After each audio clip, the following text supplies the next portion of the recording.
very quickly. So now the cold process has completed and we cut the extra scissors, extra film,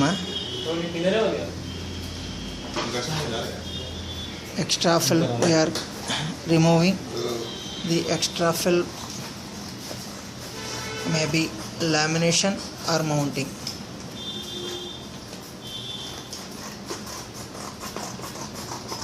Now it is ready for die cutting. Plate out this దాని సరిపడా plate ఏదో ఉందా ఇక్కడ. So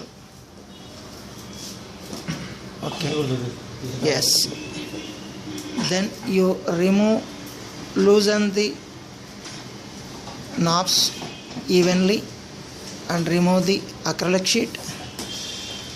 Keep it in a safest place. Okay,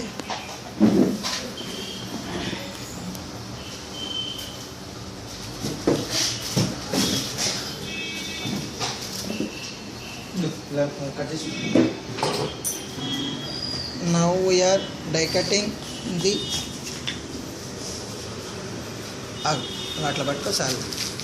now we are die cutting the